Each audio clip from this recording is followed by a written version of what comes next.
welcome. This is Industry Insight. This is where we try to connect industry professionals with youth and community members that are also creating. We have a great guest today, Mr. Ariel Borujow. He's going to be sharing some knowledge with us today. We're going to be talking back and forth just about kind of his path, the job he has, and any recommendations he may have for folks that are getting into the industry. So first off, Ariel, thank you so much, man, for being here. We appreciate you and your time. How you doing? I'm great, man. Thanks for having me. Oh, man, appreciate you coming, man. So first up, man, tell us about you, man. Tell us a little about your background, where you're from, what your roles are, what you do on a regular basis. So I'm a mix engineer by trade. I'm also an educator. I love educating. I've taught in the past. I've trained quite a few engineers coming up in the business, just by working in the studios and taking a few guys under my wing who've gone on to have some really great careers. My full-time job, though, most of my time is taken up by mixing. I mix records. It's been a passion of mine since I don't even know. I mean, I wanted to be an engineer since probably around 8 years old. That sounds really crazy, but when I was in elementary school, I realized that I didn't like to perform in singing class. I'm not a singer. I have good pitch and I could definitely tune people well. But I was the guy that ran the music. That's what I wanted to do. And then I learned what equalizers are on the stereos and all of that. And the fascination with sound really started there. And at some point, I think I wanted to be a famous musician or artist or something. And I realized that I had stage fright. I know this is going to sound weird coming from a guy who's going to yap for a full hour being watched by people, but I was definitely afraid to speak in front of people. And so now we fast forward, I discovered what mixing was. I discovered what audio engineering was. I discovered what a recording studio was. And at the time, recording studios had no windows. They were soundproof and nobody can see you. So it seemed like the perfect fit where I could get my name on albums. I could walk down the street and nobody would know who I am. And now that's a different world we live in. But that was the fascination. I think at the time I was a kid that grew up on hip hop and rock music. I was pretty confused. So I had like the Metallica t-shirts and the super droopy baggy pants. And people thought I was crazy. But I wanted to become a guitar player in a hip hop live band. And then the Roots came out and that ended that. But they're pretty good at what they do. Yeah. And I just decided after high school that I wanted to become an audio engineer. I looked into it. I'm not going to say I was the greatest student, but I decided to get my grades up after high school. I enrolled in the local community school here, and it's just a 2-year school to get, just the idea was to go to NYU. So I had taken an AV class, and well, let me backtrack a bit real quick. So at some point, I got kicked off the lacrosse team, and for unknown reasons, and my father was like, "You need to find something to do, something after school." And I knew the school had a play, and I happened to walk by the auditorium, and my high school had a really, really awesome auditorium, and I seen a console there in the back, and I said, "What is that right there?" And I walked in, and some guy who ended up being like the leader, the head of that department was like, "Are you interested in this? Because someone just quit like 2 days ago." And I said, "What do I got to do?" And he's like, "Do you know how to push volumes and stuff?" I was like, "Oh yeah, I could do all of that, you know?" So I put myself in that position. And then that's when I started touching faders and consoles and all of that. Now I got them here, but Yeah. So how old were you when that happened? I must have been 16 or 17 at that time. And so fast forward now, I'm in that AV class, and the instructor had a console in the classroom, and every day after class, I was taking economics and all these classes that I was so interested in. Um, and I was like messing around with the console, and he goes, "You like that?" And I was like, "Yeah, of course I like it." So he goes, "What do you want to do when you grow up?" I said, "I don't know, something with this." And he goes, "You should talk to my son. He goes to this school called Institute of Audio Research, and I'll connect you guys." So he connected us. We got on a phone call, and I don't know. I'm going to get to the whole education part because I'm going to sound like I'm not into education, and I tried to take the fast road, but we'll get to where it is now. Okay. So No, no. Real quick to pause you. So, because I'd don't say, apologize. I told you you're going to have to interrupt me. no, man, good stuff. But something that, because we're kind of changing the mold of education. So I know you're saying that you're going to get to that too, but I want to make sure that we address it now because, now in a digital form, our education now seems like it's easier because everything's so accessible. So even like things like this interview themselves and these online classes are what some people would say easier than the traditional 4-year college route, but equally as valid. So that's why it's one reason why it's great to kind of have you here because we are revising what the standard education is for, especially for these this kind of subject matter. Well, let me backtrack. So I'll answer your question about the education since you wanted me to go there. So at the time, there wasn't that many universities and colleges that had an audio program. So in New York, for instance, from what I know, there was SUNY Purchase, there was NYU, and the other ones that may have had something, the program was just not worth the time. Now there's so many programs out there, and I can't even tell you. I would think if I were to guess, about 60% of universities may offer some type of audio program. The other ones was like University of Miami, which I wasn't going to Miami. I'm a mama's boy, so I needed to be close to my mom. Um, and there's so many now that the reason I wanted to take the quick route is because I didn't have options. So when I say the quick route, it was a 9-month program. So he basically said to me, "Do you want to clean toilets in 4 years or 9 months?" Right? So I said 9 months. I wouldn't go back and change it, but I think if I were to be around, if I started now, it would be a much different conversation because my options would be open. And looking back now, my brother, I have a younger brother by 3 years who did go to like, SUNY Oneonta that had a program, and their program started getting better and better as time went on. So I just didn't have the options at the time. And this was like 1997, we're talking. Um, but the thing with me is I believe that I work harder than most people. Um, Believe it or not, I'm 44. I started when I was 18 in the business. So I started right away the first day of school when my dad said to me, I remember going to the school, and the guy says, my dad, first question my dad asked, how much money is he going to make coming out of school? And I remember the guy said he'll be lucky to make minimum wage, which was five and a quarter at the time. And my dad looked at me and goes, "You better make more than five and a quarter." And no, it's real. And I don't come from money. Like I'm not even first generation. My 5-year-old is first generation. I wasn't born here. I was born in Argentina. I came here when I was 5 years old.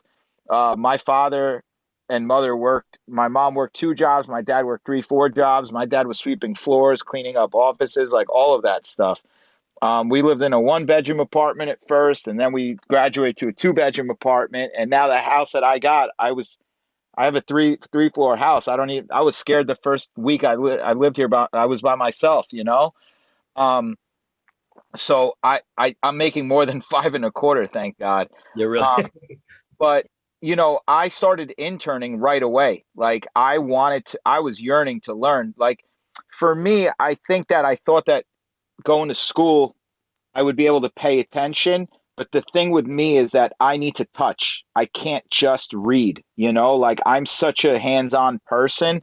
So you can explain things to me. For me, I think the reality was that I I picked up English later. So I came to this country speaking Spanish, and I got put into kindergarten, and then I got left back 1 year just to be able to catch up because I wasn't reading or anything like that English. But as a kid, 5, 6 years old, I know that now because I see my son and literally picks everything up like this. You you're like a sponge at that age. So I was able to pick up the language, but I did feel like it kind of held me back a little bit moving forward in life.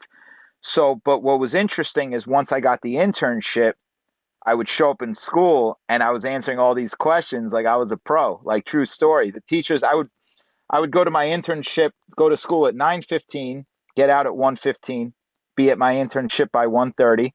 My internship, technically, I could work 6 hours and leave because they weren't paying me. I was staying there all night. Like I was there till like, I don't know, 3, 4 in the morning.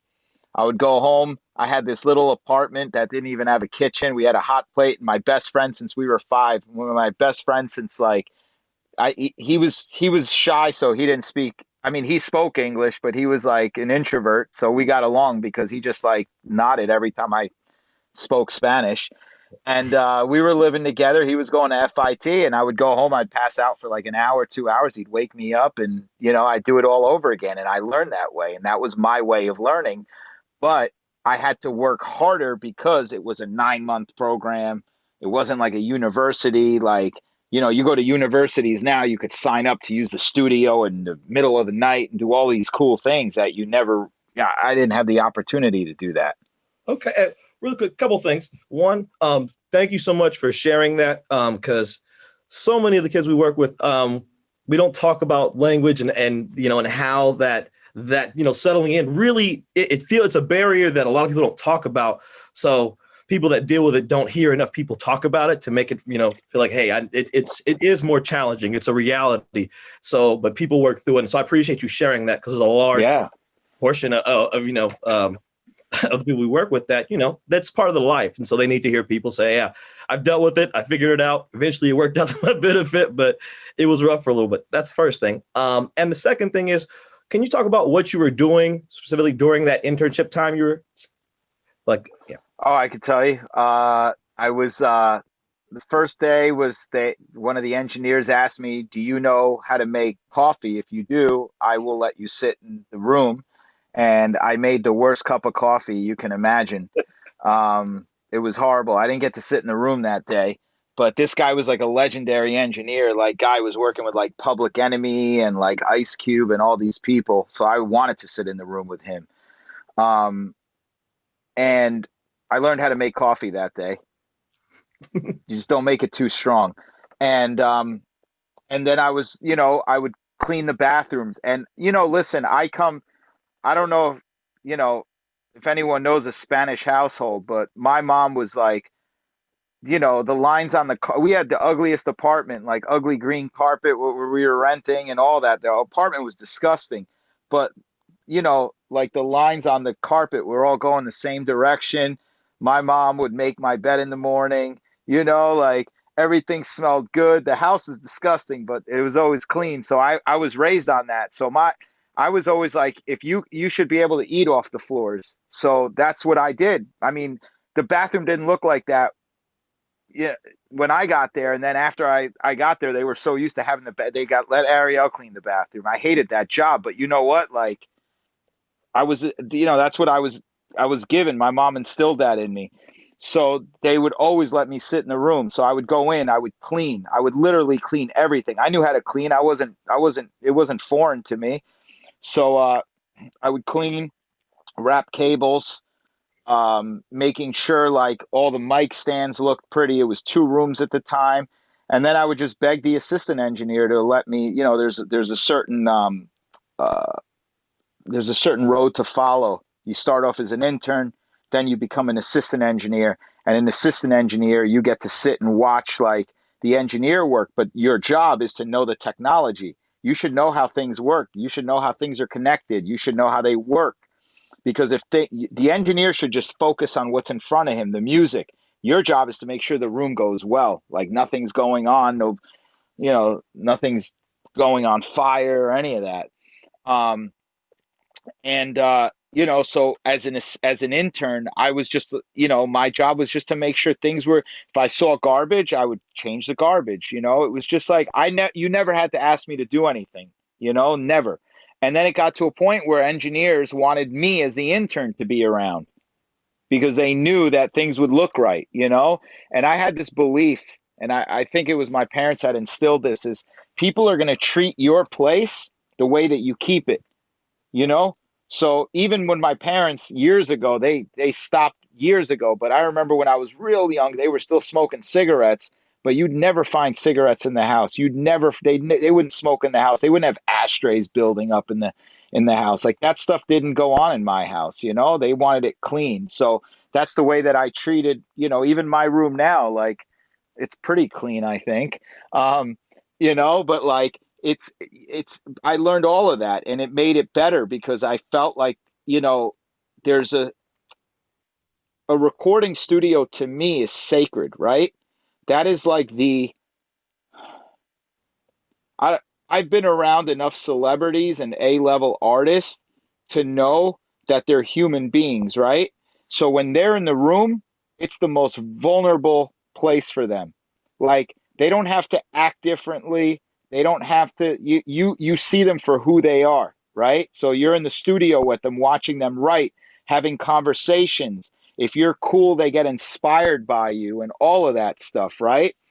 So the studio is sacred, and you got to keep it as it's like a Buddhist temple, man. You got to keep it like super, super cool and clean, and just, making people as comfortable as possible. So as an intern, I learned that, and that was like one of the biggest things that I took away from that, and I brought it to today.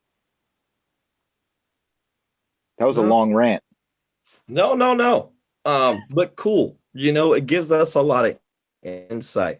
Um, and a couple things that I want to just reinforce that you're saying um, is that because we don't think about it when people are starting to make beats and produce, they're like, yeah, I'm creating.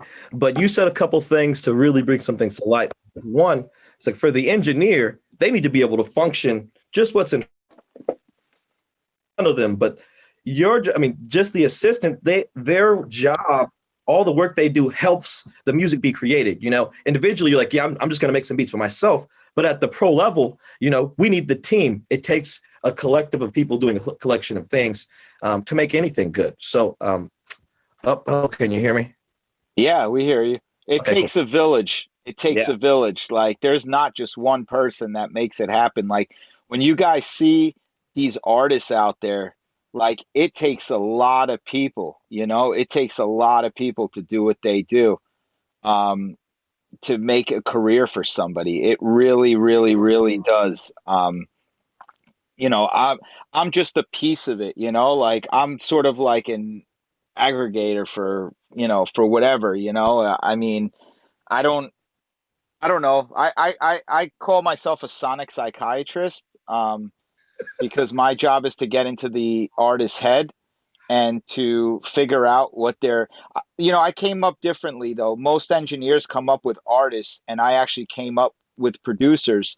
Like, my career started working for Puffy, and that's where I started my career. And I was working with his team of producers called the Hitmen, and I would just get thrown into the studio with them, whether it was like Stevie J or Mario Winans or whoever was in the room, Chucky Thompson, and these guys all did something differently. One would, Nashim might be great at making the hardest, most, grimiest hip hop beats. And then you had Chucky Thompson, who was like, legendary, you know, pianos and R&B and lush tracks and working with Mary J and all that. Like, I got to learn from those guys and work with the producer. So it was always like, I'd get into the room and I would figure out, like, what mood are they in? What are they doing? How can I help them, get better at this? Can I suggest something? Like what it's figuring things out. And at the time when I was younger, I was just learning those things. Now it's easy. Like I could literally shift the entire uh the entire room around. Like I remember doing a session years ago. It wasn't that long, maybe in the last like 7 years. And I don't know how much you guys know about like some of the grimiest dudes in New York, but there was an artist named Uncle Murda. That Uncle Murda was notorious for like, I don't know, his sessions just were, people were like, yeah, I don't know if I want to work this session. And I knew he was coming in. I don't care. And I had all those dudes laughing by the end of the day. Like I would make jokes like, I had Nicki Minaj in the studio one time, and I remember like Nicki Minaj is like, like this big, and I remember like she went up to the microphone and I raised the microphone up and I started laughing, the microphone was like up here on her and she goes, I like you, like, I mean, it's all about the personality, if you can make people feel comfortable in the room, that's like most of the battle. All this technical nonsense is nothing. Like you could learn that now on YouTube and all. We were talking about that before. Like YouTube, you could find everything now on YouTube. But the one thing that you don't get is how to act in the studio. And that was the one thing in general that I took from my whole career is watching engineers handle things. Like I remember like Puffy would come in and tell Tony Maserati that a mix was not good, and Tony wouldn't turn to him and badmouth him. He would just I would watch how Tony reacted and I would see how he would take that on and how he would process that, what Puffy would say to him, and then I learned from that. Dope. Man, you're giving us so much. I can't thank you enough for what you're sharing. So just to chime in, anybody else, if you do have questions and stories as he goes through, feel free. Yeah, jump in. I'm all about it. Like make it interactive, because if I see somebody falling asleep, I'm going to call you out. Appreciate it. It's crazy, man. You're giving us so many gems because we don't think about, the atmosphere in a studio when we think of a producer. That didn't even cross my mind. I'm like, no, I'm just going to make some beats here. We're going to do that. But that aspect of it is something that is very real. So a question for you, for somebody who doesn't have that kind of personality for that, is there any recommendations you would give to somebody? Would say, hey, you know what, maybe you got to get somebody on your team that does it, or nope, you just got to relax and figure out kind of how to do that. So what's your thought on that? I think it's part of the gig. I think that I don't think every person clicks with everyone. You know what I mean? So you just have to find the person you click with. Like you see guys like, you see 40 and Drake, right? And I know how they used to work out of my room when I had my studio in the city, and 40 and Drake would come in at night because they liked working in the evening and they liked my room because it was intimate. I remember talking to 40 about how their synergy was, and they had a great synergy. And you look at guys like Ali and Kendrick, I don't know too much about them, but I'm assuming they have like really, really good chemistry. I think that it's just finding the right personalities that fit together. I just happen to be a chameleon. Like I came up in the business working with different people. I'm a people person. I love it. I love being around people. I don't care if you're like the hardest dude on the block, and I don't care if you're, the most sappiest R&B singer on the planet. Like I'll figure it out and I'm going to get to that. That's why I said I'm a sonic psychiatrist, right? Like a psychiatrist doesn't get to pick and choose who comes in through the doors, right? They just have to adapt and diagnose what whatever they have. So I feel like I'm the same way when I'm in the studio with somebody. I really feel that way. I have a question. Ask away. My name is Dry. So, what I love about your story when you were sharing earlier, you was like, oh, I was an introvert and I was like shy and all that. I was too, but as I got a little older, I completely like 180 and I love and I thrive like with people and stuff. And so I'm here learning that I feel kind of old. Like I'm not old, I'm young, but I feel like I'm just discovering my passion for music truly in these last 2 years. So I'm on the end of actually like making the music and wanting to like create like the beats and stuff for myself, but with a team. And so for someone like that who's like, I guess to say for lack of better terms, a front runner, how would you go about that? Like how would you, give it sound advice for somebody like myself? I think it's about finding the right people to surround yourself with. That's to me the key to all of success. The people that are in my corner are the same people that have been with me for 17 years. Um, there's a rule in the music business that I live by. The same people you come up with are the same people you're going to be with at the top. Like, it's about finding your team. It's so important. Remember, we said earlier, it takes a village. There's more talented people out there that won't make it than some of these. I'm not going to go naming artists, but there's some artists out there that really are not that great. But you know what they're great at? Their hustle and their sense to pick out the right people to surround themselves with. And sometimes they don't make good decisions. You look at guys like who's really talented, Justin Bieber, right? Like Justin Bieber's has the same people around him. He's been with Scooter Braun from the beginning. You know what I mean? Um, it's just about finding the right people around you, man. Like you got to trust the people. You don't want yes men around you. Like get that out of your head. If people start telling you like, that everything you do is great, because not everything you do is going to be great. Like this will be real. We're humans. Like I wake up some mornings and like my 5-year-old gives me hell in the morning before he goes to school, and then all of a sudden I got to mix like a love song. I don't feel like I'm like in love that morning. I feel like I want to like, you know I want to rip someone's head off. So like maybe that day I don't mix, and like but I do, and then I send it to like I'll hit up my mastering engineer or my assistant. I'll be like, "Yo, listen to this mix." And they're like, "Yo, man, why are you so angry today?" Just from the song alone, man.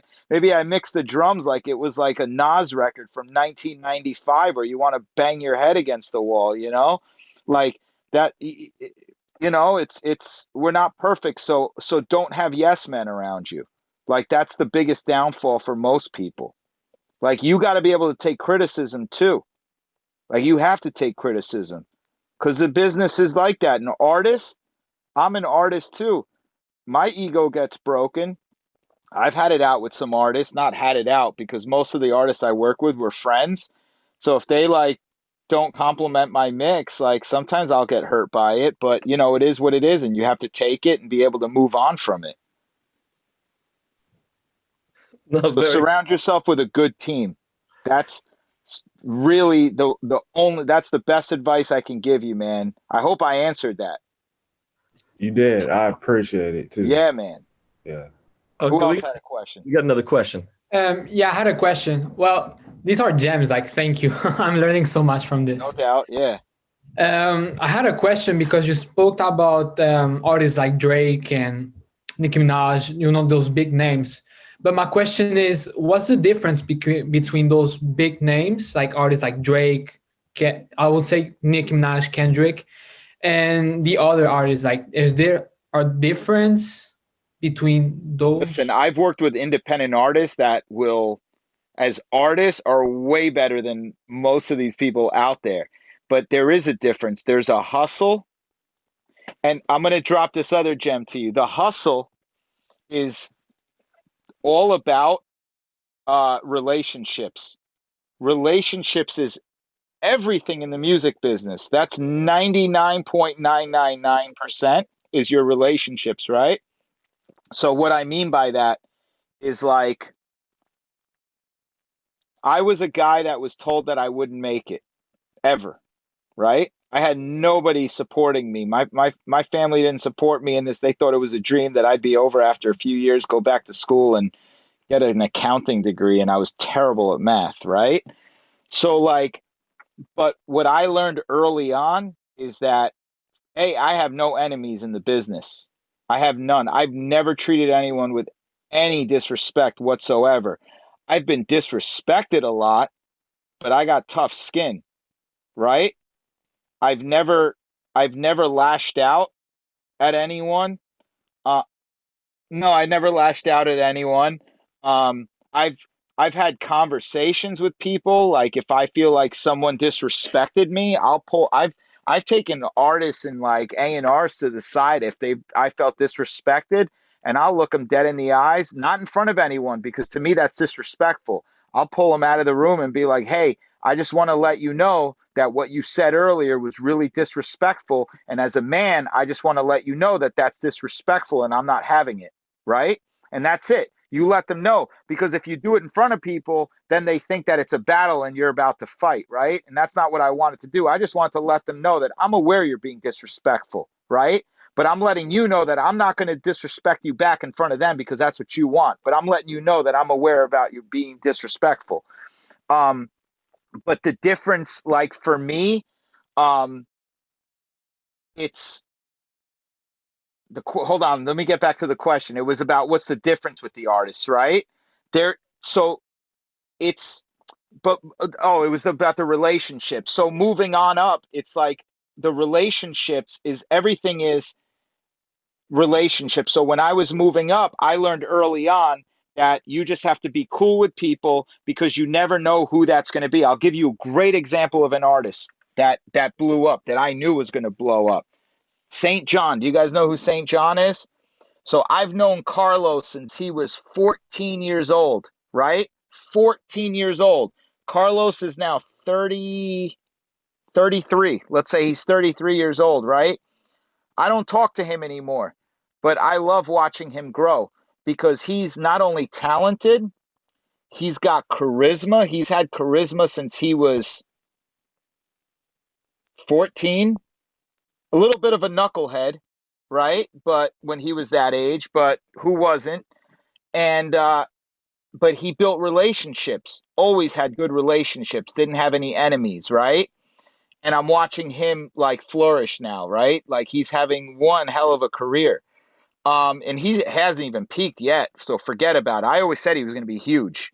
Um, it's just it's a lot of it is building that foundation, and you never know who is going to become big. Like I've always went for the underdogs, right? Like I always thought like instead of going to the big A&Rs, I'm going to the A&R assistants. Why? Because the A&R guy, he's on a contract, right? If he doesn't get hits or sign the right artist, they're gone, man. That's a 9 to 5 job. It's not that glamorous. But the A&R assistant, he's going to get the next shot. And usually they're hungrier. So I always went for those guys and then I build a relationship with them to move up, right?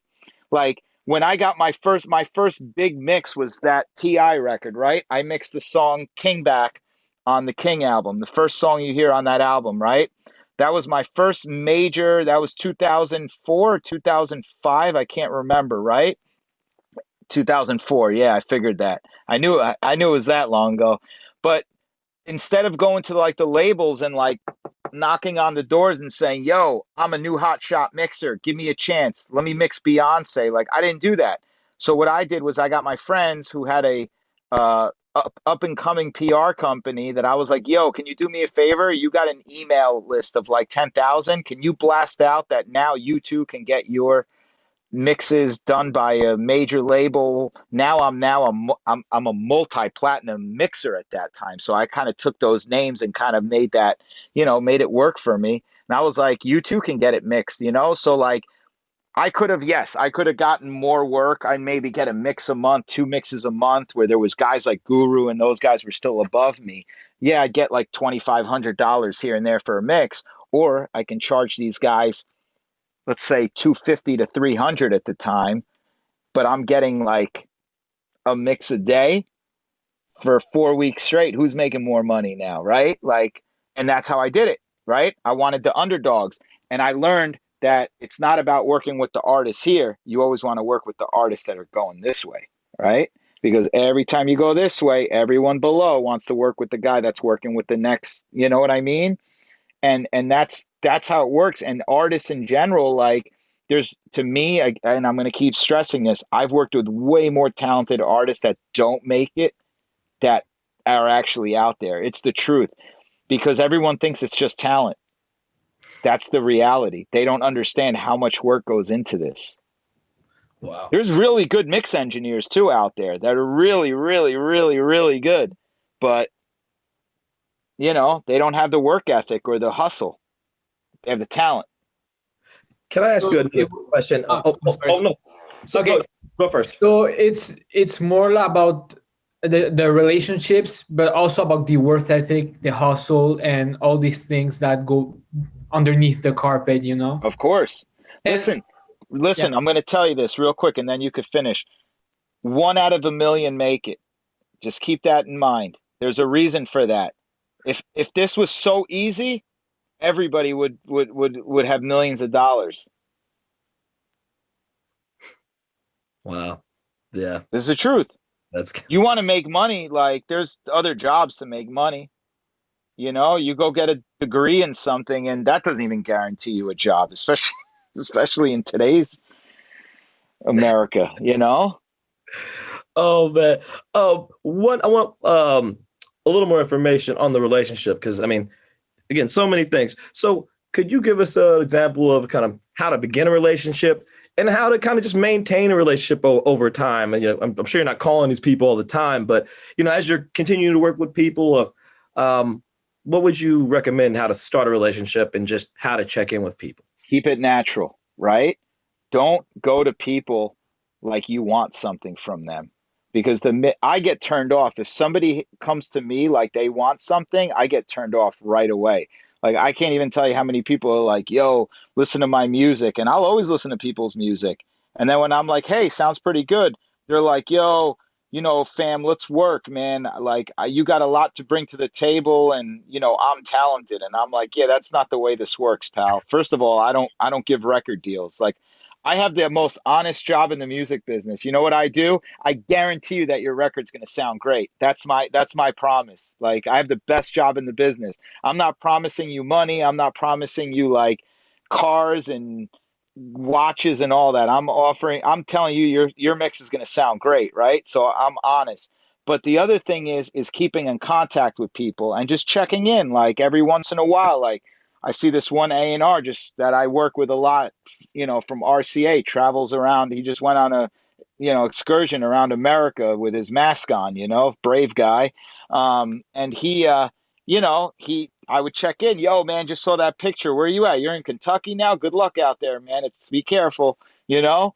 You know, you keep in contact with people. You check in with A&Rs. You say, hey, what are you up to? You know, like check in with artists. Like, how are you doing? Like, you know, that's it, you know? I mean, I'm not perfect. Like, I mean, I haven't spoken to St. John in years, but like, you know, the story was when I left my studio in Queens, he came looking for me, and the guy that took over my room became his right hand guy. You know what I mean? So like that's what happens, you know. But it wasn't. I'm a believer that things are meant to be in life.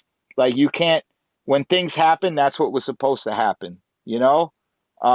I'm not religious. I'm spiritual. I feel like, you know, energy's energy. You know, it's like whatever's meant to be is meant to be, and you can't look back, and you can't even look forward. You just got to be present. Ooh, man. So much knowledge, man. Appreciate it. Lindsay put something in the chat. What's the secret sauce / recipe for making it as an artist?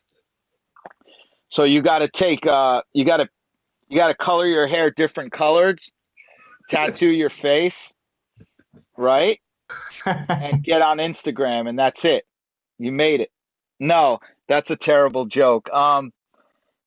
I mean, there's really no. It's persistence and being resilient. That's the name of the game. And I keep saying St. John, like he's 33. He's just starting to I get artists that are like 23, 24, 25 who are like, yo, man, I'm getting old. And I'm like, are you kidding me? Like, look at artists like Yellow Wolf. Look at Jay-Z. Jay-Z didn't make it until what age? Eminem, like all these guys, like the ones who make it younger are an anomaly, like that's kind of rare. Like it needs to be built. Like it takes time. It takes time. The recipe is what I'm saying the whole time. It's building your team. It's having good relationships. It's not screwing people over. Um, it's all of that. And that too, consistent with your target audience. But even your target audience, like you still want to build like new audience. But even artists, I've seen artists that come out of nowhere that were doing like straight hip hop, and now because of the trend they're doing auto tune and all that, and I'm like, no fam, like you got to go back to what you were doing because that's what you were good at. Like quit singing, like you're not a singer. Like that's, I mean, the truth, you know what I mean?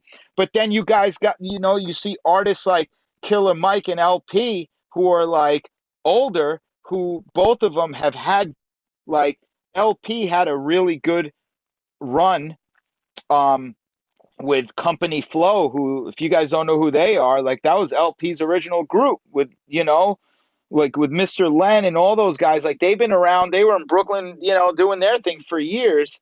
And look what now, like he's got a whole new career and they're still spitting and he's still making hard beats. And look where they're getting. I mean, Killer Mike speaking for Bernie Sanders, like he's on CNN, like, look at that, like it's persistence, like people, it takes time to make it. There's actually a movie out there about a guy. Oh my God. The movie's called Sugar Man. Everyone should watch it, right? You know this movie, Lindsay? Yeah, I see you. That movie was crazy. Like this dude literally was like, correct me if I'm wrong, I haven't seen it in a long time, but he didn't realize he was like the biggest artist. Was it in Africa? Say it. South Africa. South Africa. I think it was South Africa, yeah. Nice to see you, bro. So, like, yeah, he didn't even know he was a hit out there, and he thought he was just like a nobody here in the States, and then he goes out to South Africa, and he's playing in front of thousands and thousands of people, and he's got this one song called, is it Sugar Man, right? That was the name of the song? Yeah, Sugar Man, yeah. Crazy. Like, you got to see this movie. Like, you just don't know, and the guy was old, Like, I mean, I guess the album was like, he did it when he was younger. I can't remember the movie so well. I think he was like, I think he used to work on, he like made a record and then he like kind of quit or not quit, but he like, I think he lost his deal and he was working for a refrigeration company or something, like restoring refrigerators or something. And then he didn't know it, but he was like really popping in another part of the world. Just posted it, so you guys watch it. Like it's so deep. Like I saw it when it like the Grammys in New York had a screening of it, and I saw it then, and I may have had like one or two too many drinks, so I don't remember all the details. But it's crazy. So it's all resilient. Like you don't know, and I feel like you don't give up. Like I don't feel like I peaked yet. You know what I mean? And I've been doing it long enough. I feel like I'm still like going up. I haven't plateaued yet. And once you get up there, there's only one way down. Okay, I have a question for you. So, the music industry is tough in making a dollar, right? Sometimes, right? So, while you're building your skills and you're out there, whether you're making music, where you're producing creative music, you're producing for other artists that might not have enough money to pay you.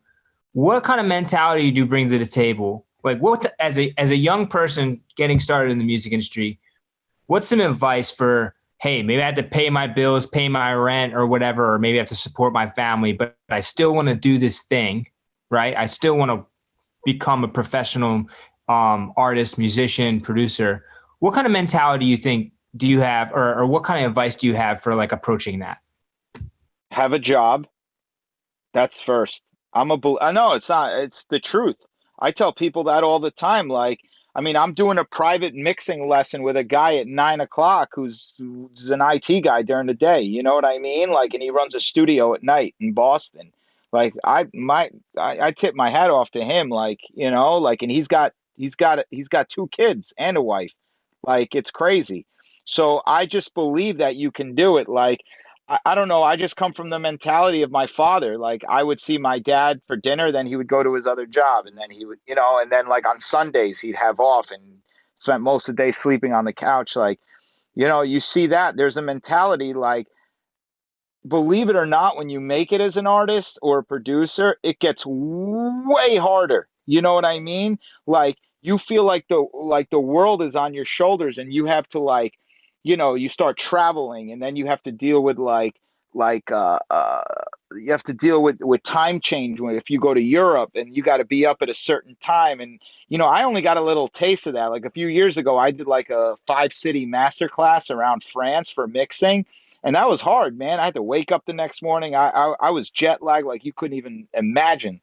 Like I went to bed at 11 o'clock, woke up at 2 a.m. like it was like the next day. And I'm like, whoa, like, and then you fall asleep at 4 in the morning and you got to wake up at 7 to be at this radio station doing, I mean, it's like, it's one thing after another. But one thing you do realize is when you do make it, it's way harder than it was when you were going up, because now you have to maintain that. And there's so much that comes with it. And I know that firsthand. That's why so many of these artists are popping pills and, just to keep sane, believe it or not. But I also believe in being healthy. I believe in doing it in a healthy manner. There's no question about that. Um, I believe that I believe in the work smarter, not harder mentality. I wish someone would have told me that when I was in my 20s. Because if you see me in my 20s, like I feel like I look better now than when I did when I was 25, for sure, man. When I was 25, I was like, I had bags under my eyes. I never slept. Yeah, Like, so that's what I'm kind of getting at is like there's a couple mentalities. There's like the starving artist mentality where you don't like you hit it hard, but you like you're willing to like starve yourself to do the art or something. And then there's like maybe like more of an approach where it's more realistic. Where like, well, I got to put groceries, I got to buy groceries, or I got to support my family, and I got to do these things. Because people like make a lot of sacrifices, but it's like kind of like, where do you do that? But I think it sounds like what you're saying is like it's okay to have like a side job or a job that pays your bills. absolutely. There's no question. I wish I could have done it because I had the do or die mentality. And Yeah, that's not saying that, but I did. But the difference with me was that I was sleeping in studios. My buddy had an apartment in Manhattan where he'd leave the key with his doorman just so I could go take a shower every 2 days. You know what I mean? Um, I but then I was forced to move. I realized that I couldn't live with my parents in the suburbs because the last bus was at 1:15 in the morning, and I didn't catch it. I was like, yeah, there's no way people work till 1:15 in the morning in the music business. I was like, holy cow, it's 1:15 and we're still haven't got the session started. What's going on here? You know? yeah. And then I realized that. So there was a way to do it. You know what I mean? But I didn't have anyone. I didn't have a mentor. We didn't have this type of technology then for people to be able to give me advice and tell me what I should or shouldn't be doing. But one thing I did know early on was that I didn't want to be that super overweight engineer who was unhappy, who like was out of shape and like, I wake up in the morning, I run, I do Brazilian jiu-jitsu, well, before the pandemic, like I try to get it in. So like to me, if someone would have told me now, like now, if I was moving up, like I would, it's really work smarter, not harder. And it's okay. Like you should have a job. I mean, I've spoken to artists. I remember artists like back in the day, like I used to work with this one MC who literally I used to give him studio time. Like I basically was invested in his career. He was a hardworking dude. You'd see him all over the internet. When blogs first hit, hip hop blogs, he was that dude up there. You know what I mean? Like always like, out there, everyone knew who he was. So he was always broke. Like we would have food for the clients, right? In the studio. We had like this really nice 5-room studio, right? In Manhattan. And then we'd always leave fruit for the clients and, like power bars and things that they're paying all this money for. You might as well make them feel comfortable. And dude would be like sneaking in food from them. I'm like, bro, like get a job if you're broke, And he's like, nah, man, I don't want anyone to see me if I'm working. Like, I don't want anyone to recognize me. I'm like, who do you think you are, bro? You're not like Drake or somebody. Like, get a job. You know what I mean? Like, what's the big deal? Get a telemarketing job. Like, What do you mean you don't want to work? And to me, like, that's disgusting.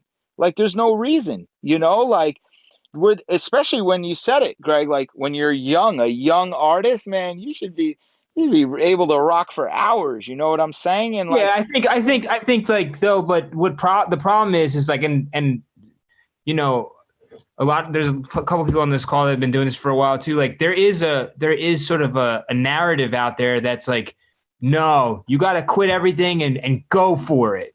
Right. And there's not a lot of truth to that, because you got to take care of yourself in the process. absolutely. You can really destroy yourself and build really terrible habits. You could have a mental breakdown. Yeah.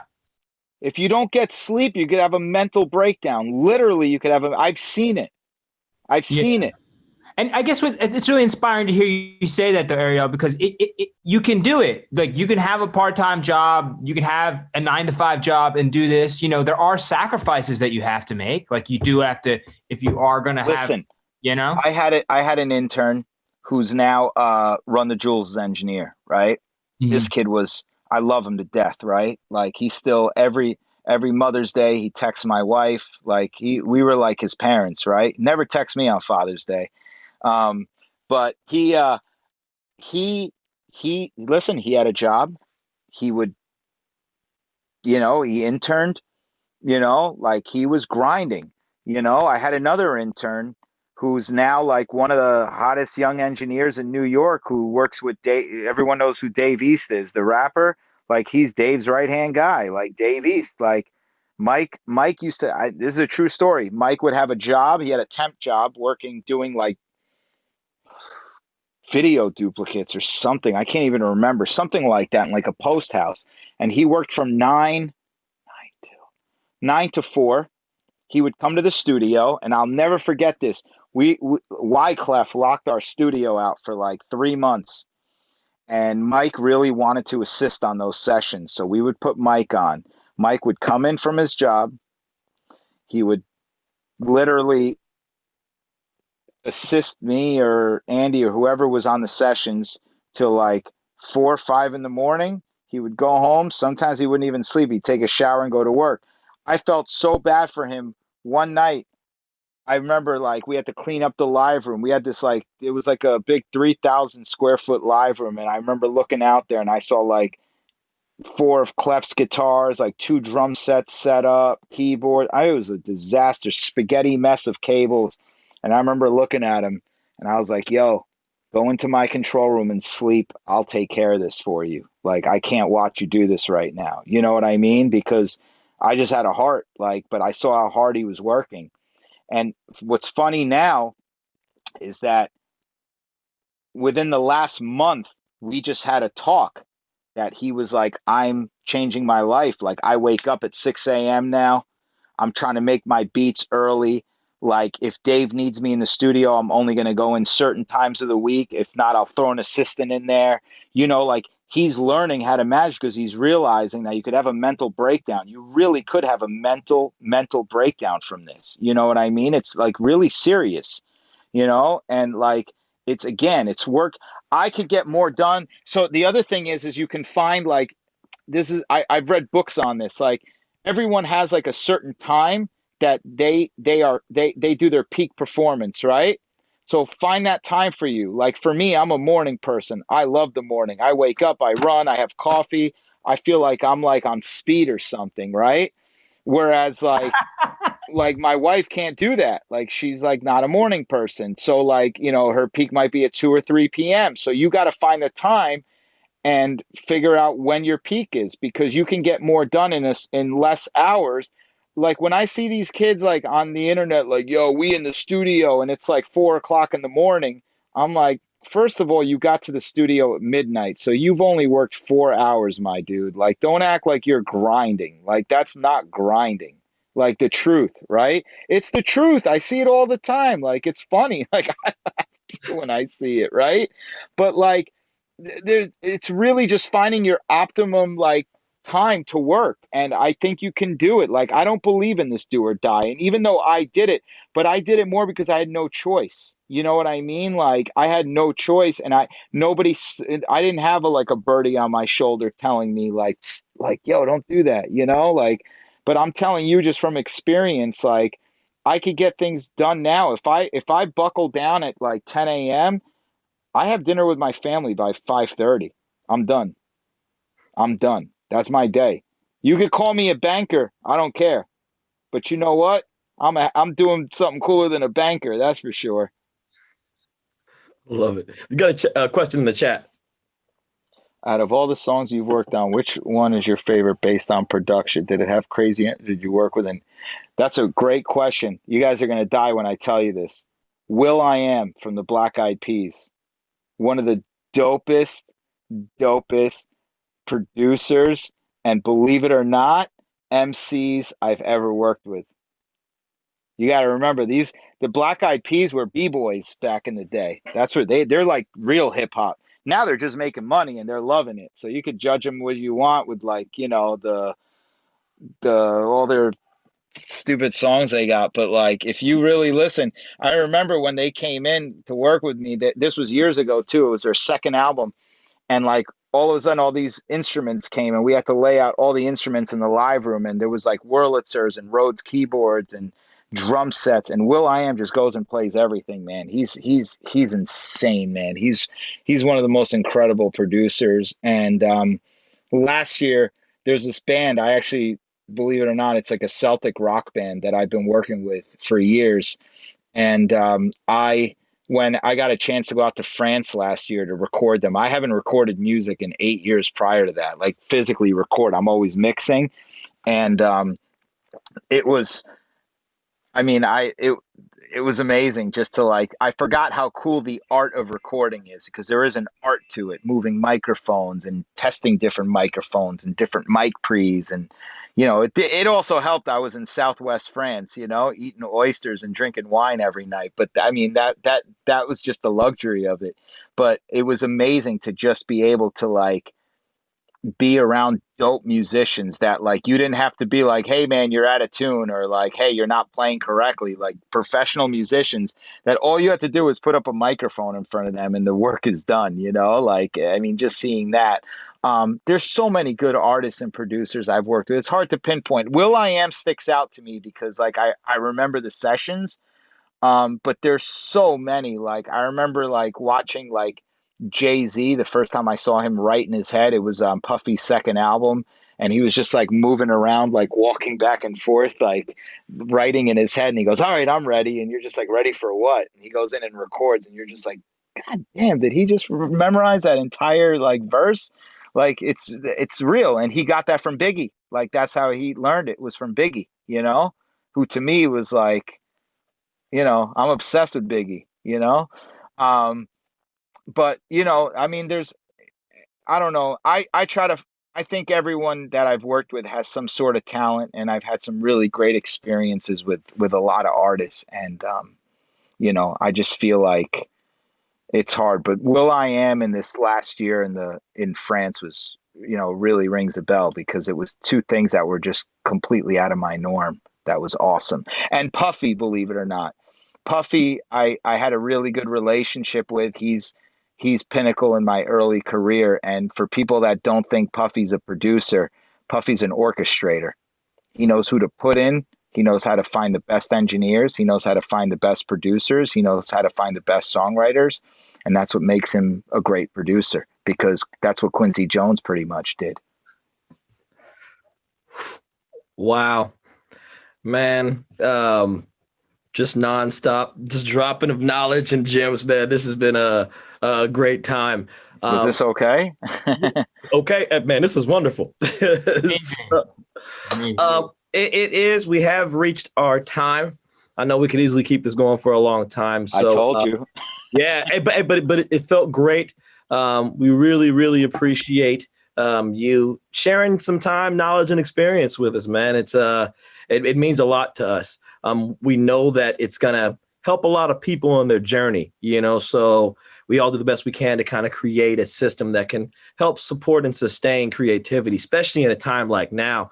And the gems you're giving, man, it's going to help everybody with their development. So again, just to let everyone know, like, I'm easily reachable. Like my main thing is Instagram. Like I'll always answer you.